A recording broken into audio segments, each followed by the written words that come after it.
Let's go over this hilarious. It's actually unintentionally funny.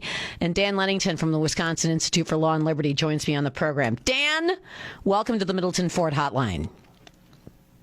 Good morning. Thanks for having me on, Vicki. My pleasure. So the funniest part of this was that the assigned judge in the first action was Susan Crawford.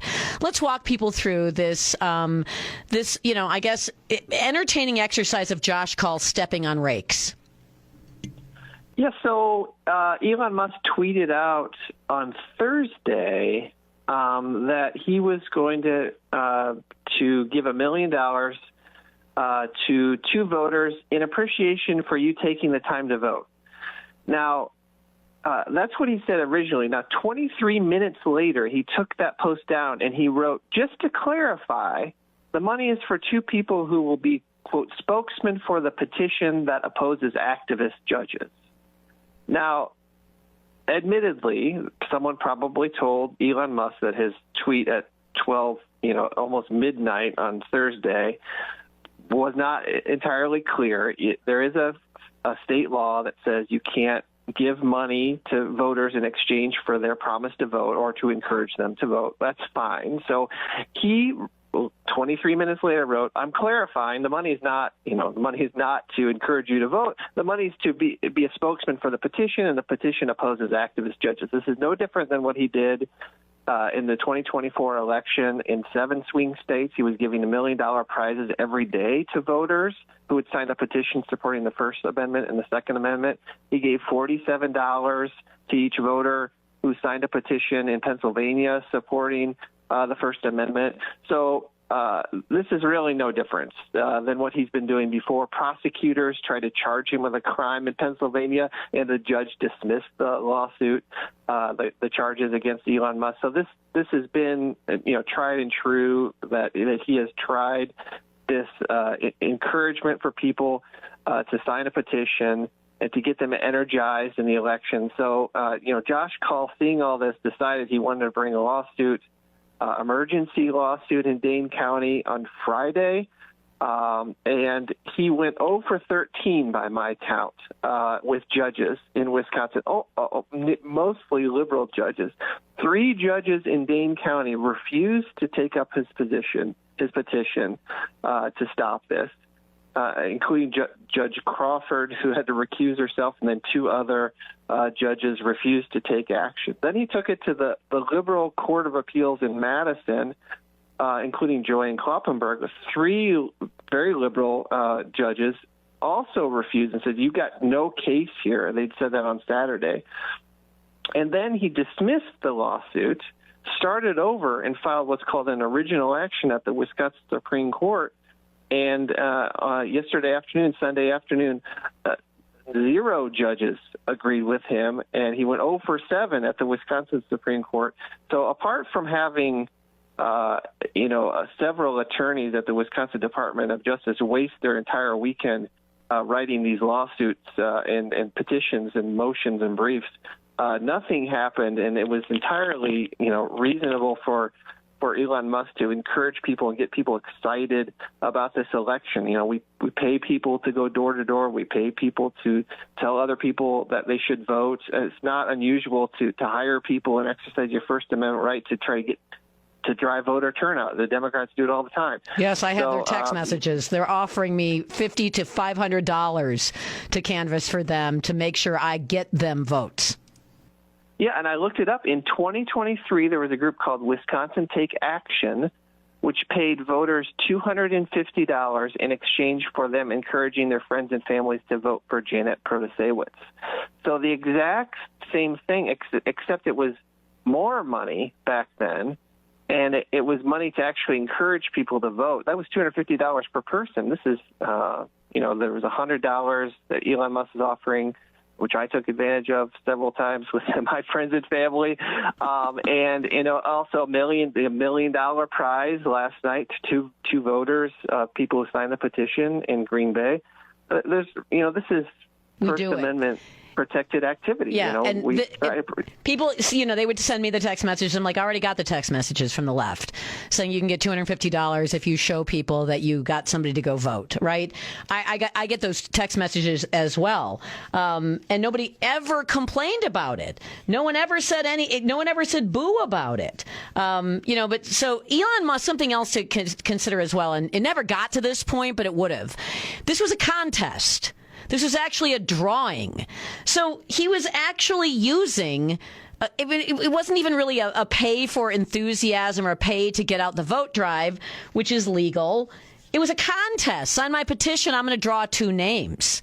He didn't pick special people he liked best, or that might have been a violation of the law because contest rules are pretty specific.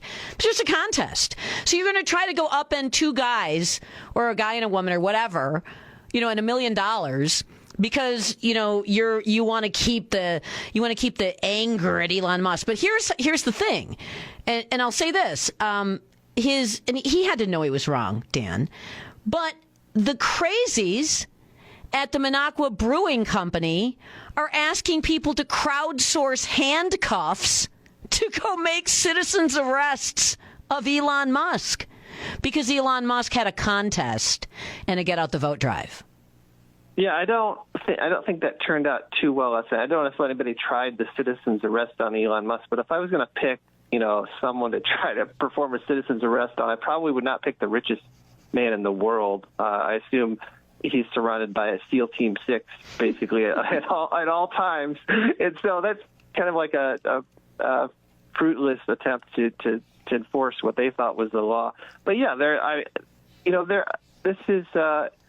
First Amendment protected activity. I am holding a rally. I am holding a sweepstakes. I am trying to get people excited about the issues. I'm trying to oppose activist judges.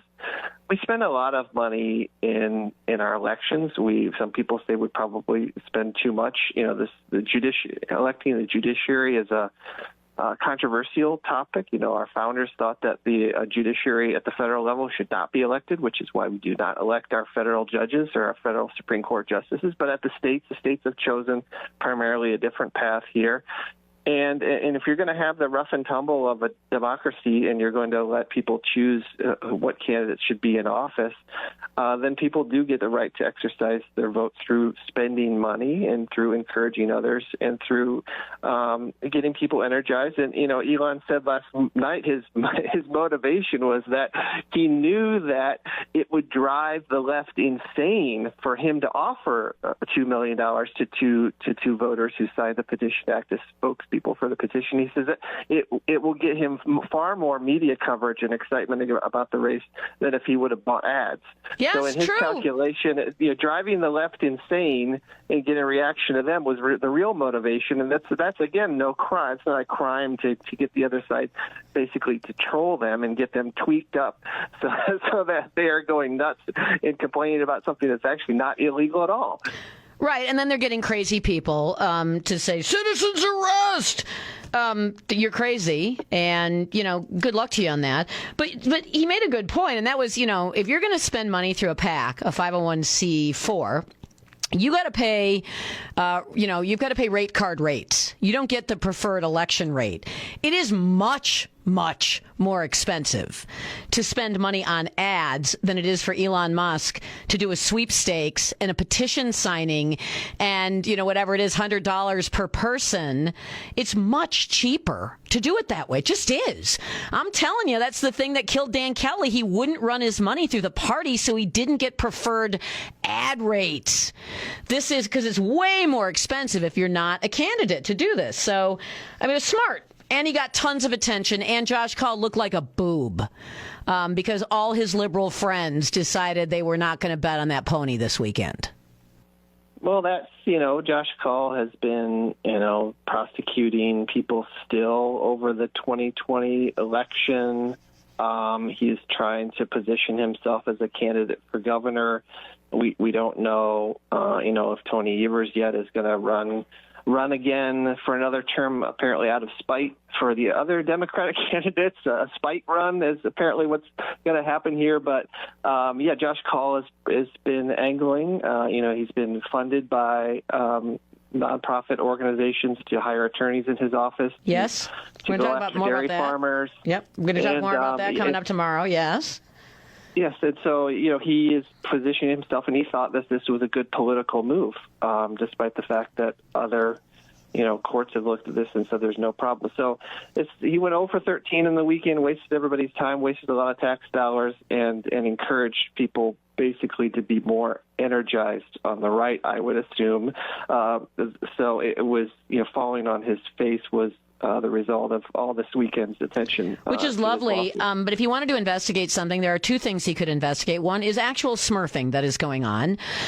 We have now incontrovertible evidence that it is that donations to Wisconsin candidates, by the way, those include both Republicans and Democrats, are being illegally laundered through the various different donation platforms. Has he investigated that? No. He spent probably more time getting his attorneys to talk about Elon Musk than he did ever even thinking about that. Maybe because some of those Smurf donations went into Josh Kaul's campaign. I don't know. Or how about the quid pro quo that appears, we have to say appears, that Susan Crawford engaged in her fundraising phone call with J.B. Pritzker and Eric Holder and Reid Hoffman, etc., on the congressional maps. I mean, it seemed that was pretty darn close. That's as close as you can get to a quid pro quo, but, the Attorney General just gave that one a pass. Now that's just free speech. Yeah, we have this problem in the last couple elections of candidates on the left primarily saying, if you vote for me, I will get rid of Act 10. If you vote for me, I will get rid of voter ID. If you vote for me, I will get rid of the bad maps that are unfair and gerrymandered. And that is at one point it is an issue of ethics and judicial ethics, saying that if I'm elected, I will take certain action in a specific case, which is unethical conduct. But on the other hand, you have the idea that if one person is giving money in exchange for an outcome in a judicial decision, which is very bad for the rule of law. It's very bad for how people conduct themselves in elections and have fair and ethical elections. If we're going to be electing judges and justices, they should not promise how they're going to vote in an outcome of a case. Oh, no. And the idea that we're going to flip Congress, that the Democrats say that we're going to elect this justice in Wisconsin, and then Mike Johnson will lose his speakership in Washington, D.C., and that they're saying this out loud is very, very troubling for, to quote the Democrats, this is bad for our democracy. It is bad for our democracy to say that we're going to be electing a justice in one state and then therefore the federal Congress is going to change hands is not ideal, to say the least. Yeah, not ideal indeed. And Josh Kaul has spent zero time talking about that. Instead, he'd rather try to throw campaign lawyers in jail or, take $2 million away from two lucky winners or just give a pass to a judge that's essentially selling her services to the highest bidder for her campaign. Dan Lennington, fun to have you. Thank you very much for joining me today.